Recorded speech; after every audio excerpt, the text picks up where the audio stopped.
A paz do Senhor, meus queridos.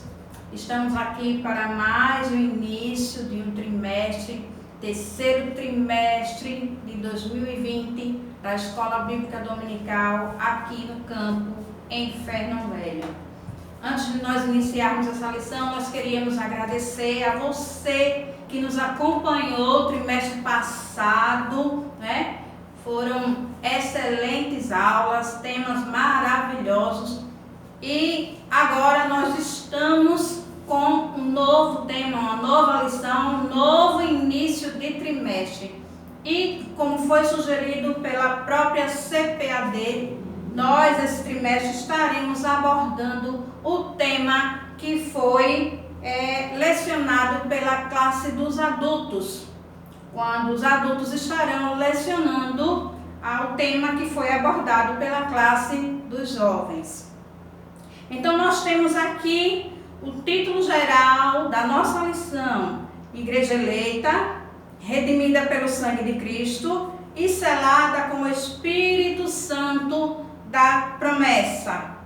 O comentarista da nossa lição é o pastor Douglas Batista, presidente do Conselho de Educação e Cultura da CGADB, líder da Assembleia de Deus da Missão Distrito Federal, doutor em Teologia e licenciado em Filosofia. E o tema da nossa lição, primeira lição para o dia 5 de julho de 2020, Carta aos Efésios, saudação aos destinatários.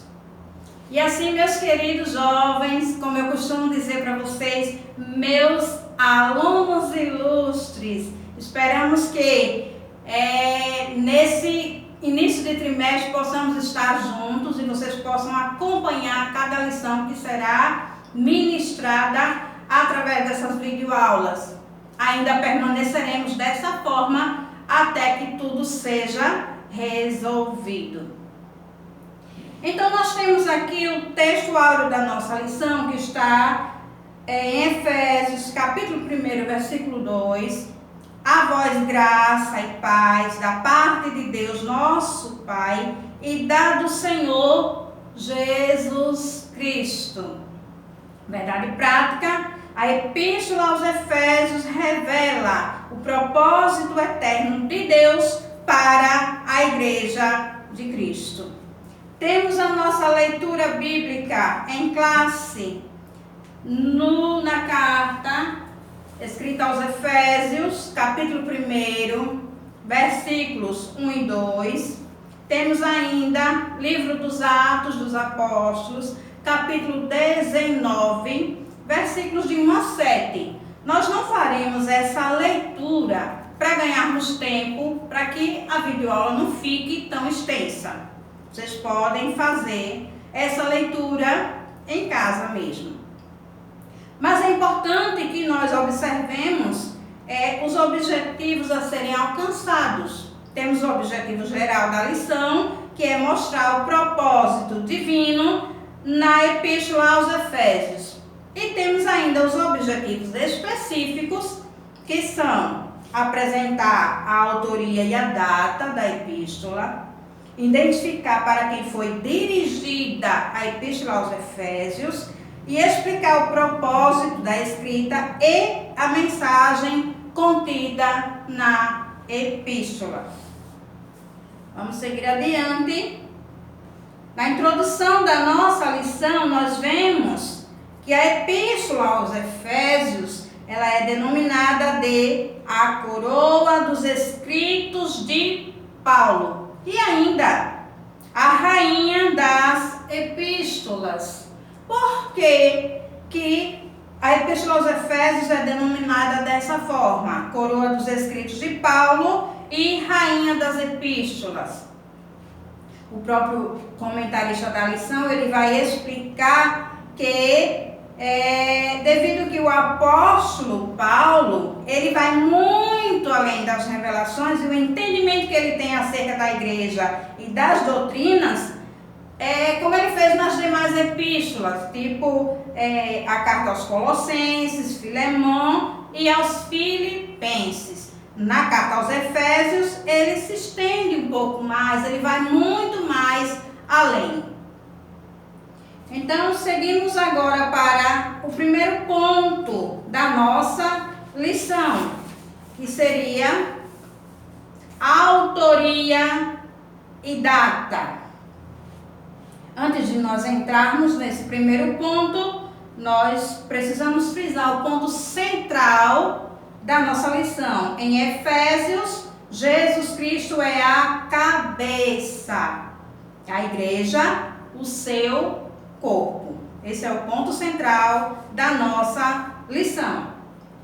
Autoria e data. Nós temos aqui 4 subtópicos nesse primeiro ponto, que seria a autoria, a assinatura apostólica, uma epístola da prisão e data.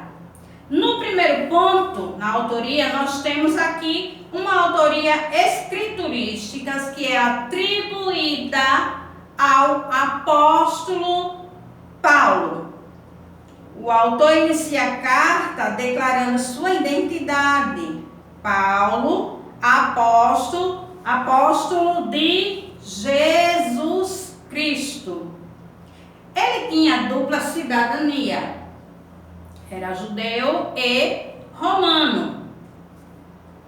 O livro de Atos menciona que ele se chamava Saulo. Esse nome Saulo, do hebraico, significa solicitado, mas também conhecido como Paulo, significa pequeno, que era o seu nome romano.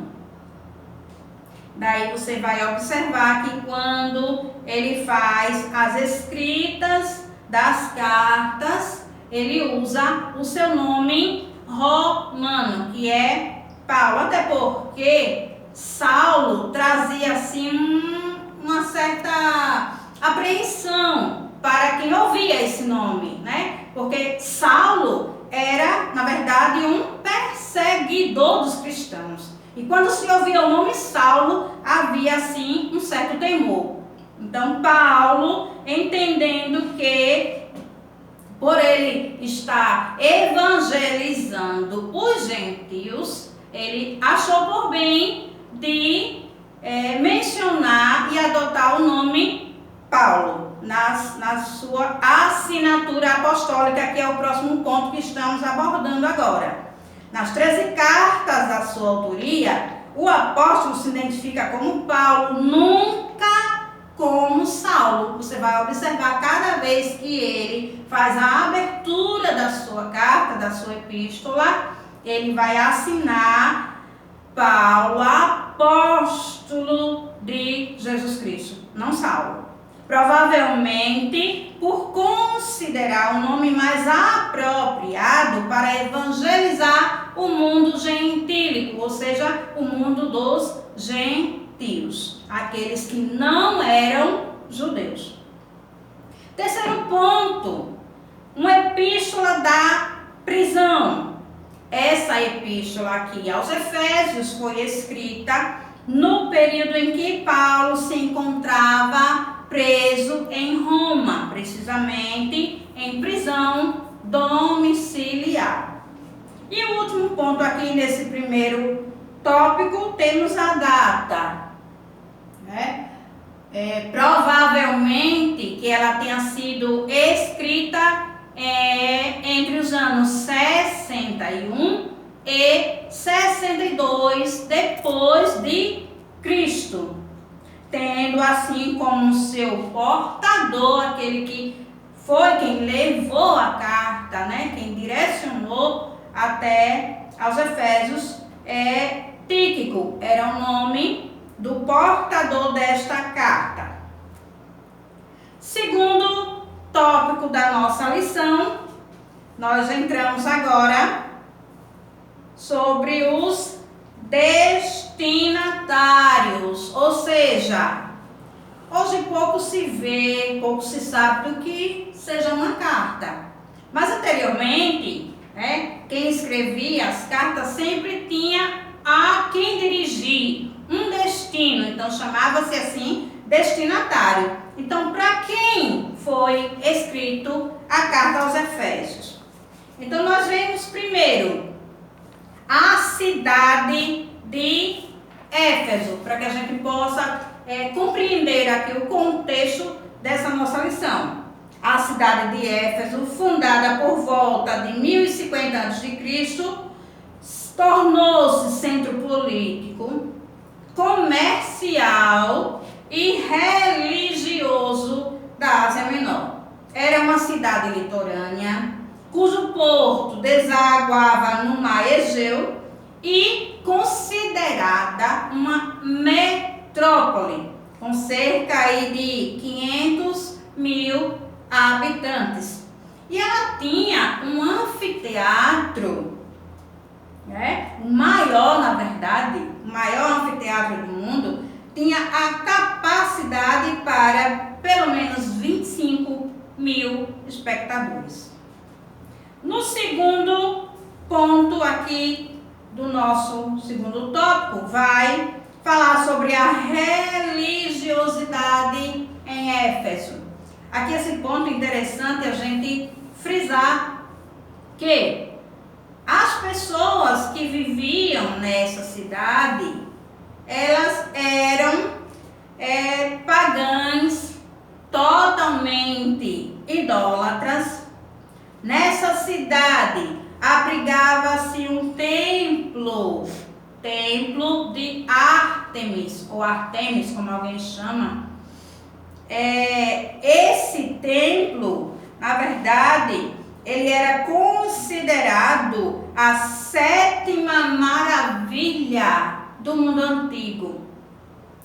Também podemos chamar Artemis ou Ártemis, que era uma deusa grega, mas também conhecida pelos romanos de Diana, a Diana dos Efésios.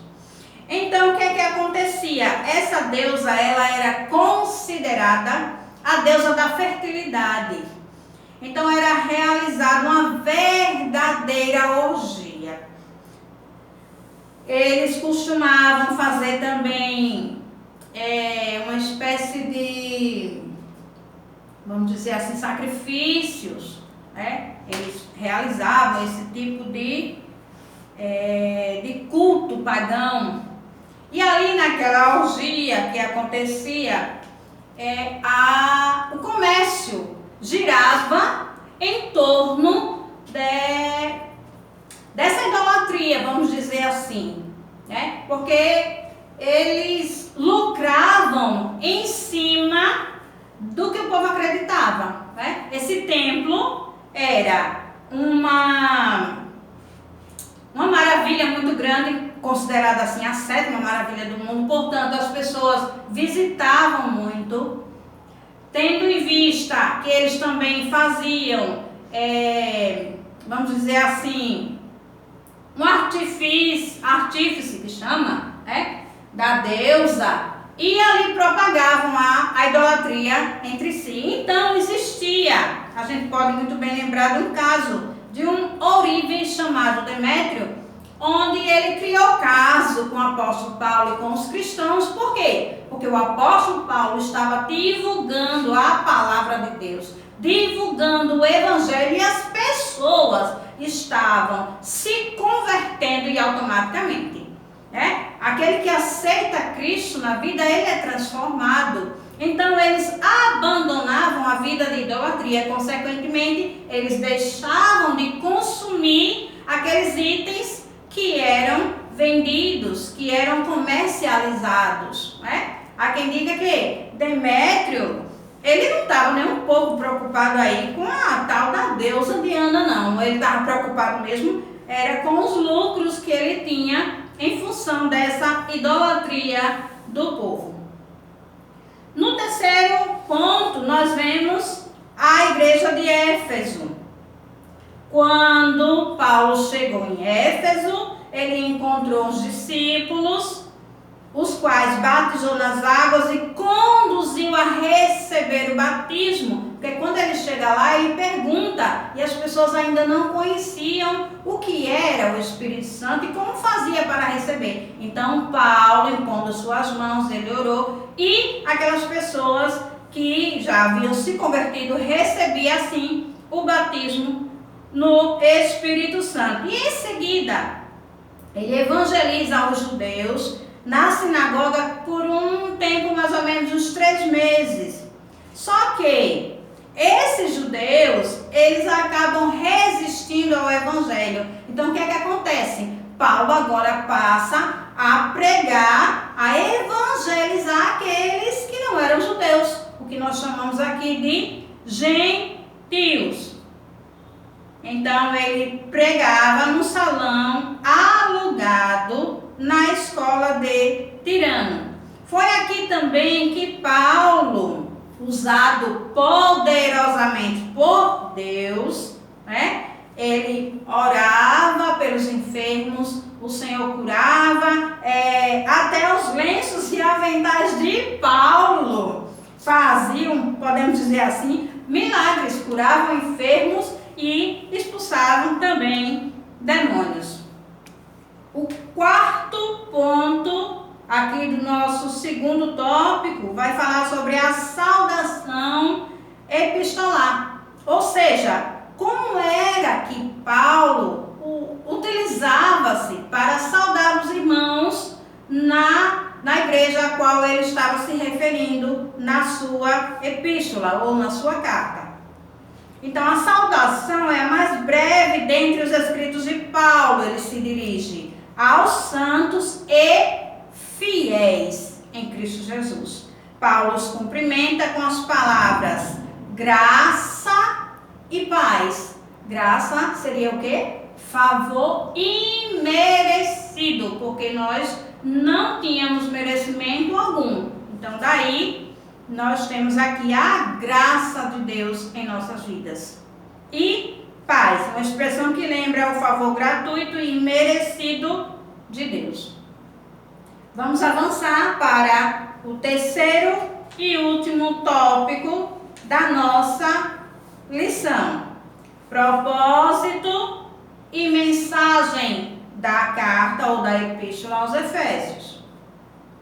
Primeiro, nós temos o propósito, que seria receber o plano da salvação. Aqui a gente vai entender que naquela cidade havia novos convertidos que tinham vindo do mundo helênico e praticavam religiões de mistérios e magia. Era assim que viviam os moradores de Éfeso, mas que agora se reuniam com os santos. Tínhamos também os cristãos, dos quais o seu passado era marcado por verdadeiras imoralidades, idolatrias e bebedeiras. Só que, uma vez salvo pela graça, eles deveriam adotar um novo estilo de vida em Cristo. E finalmente nós temos aqui uma preocupação com a unidade e a paz entre judeus e gentios cristãos, enfatizadas pelo plano universal da redenção para ambos. Aqui nós vemos, Jesus havia vindo para os judeus, uma vez que eles o rejeitaram, então agora nós somos considerados os gentios, Nós recebemos a mensagem do Evangelho, a mensagem redentora, a mensagem salvadora. E por último, a mensagem contida aqui na carta aos Efésios. Então, a mensagem de Efésios gira em torno de duas temáticas, que nós falamos no início. seria Jesus Cristo, a cabeça, e a igreja, o corpo. Então, nós, como igreja do Senhor, somos aqueles que estamos no corpo. Somos as mãos, somos os braços, somos os pés. Cristo é a cabeça da igreja. Como cabeça da igreja, Jesus é quem governa. Jesus é quem tem o controle. E temos também ainda, além dessas temáticas, Jesus a cabeça e a igreja o corpo, o plano eterno de Deus para a redenção. E aqui nós chegamos de uma forma bem sucinta, rápida e clara, para que não fique um vídeo muito cansativo, né? Porque maravilhoso e interessante seria que as nossas aulas fossem de forma presenciais, mas como não é possível no momento, então é necessário que nós façamos assim um apanhado geral, podemos dizer assim, um resumo de toda a nossa lição. Então, finalmente chegamos à conclusão dessa lição, onde a epístola revela um elaborado resumo da salvação e suas implicações para a vida cristã. Seu conteúdo recorda o favor merecido que recebemos gratuitamente da parte de Deus. E suas exortações nos impelem a viver em santidade e alicerçados em Cristo, que é a cabeça da igreja, a batalhar contra as forças das trevas. Então, eis aqui, meus jovens, meu caro aluno, nós estaremos nesse trimestre abordando os temas dentro da carta em Efésios, a epístola aos Efésios. E esperamos em Deus que você seja abençoado através dessas mensagens, em nome de Jesus.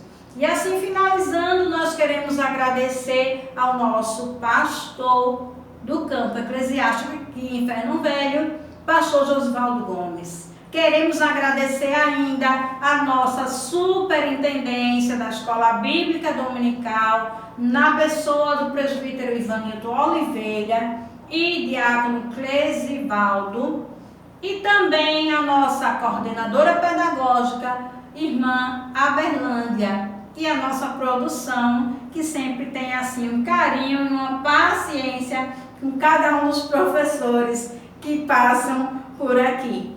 E assim, meu jovem, também não poderia deixar de agradecer a você que tem esse carinho enorme, né, pela Escola Bíblica Dominical, expressamente a classe dos jovens da qual você faz parte, e mesmo aqueles que não fazem parte aqui da nossa Escola Bíblica no Campo em Ferno Velho, mas foi alcançado por esse vídeo. Que Deus possa te abençoar em nome de Jesus.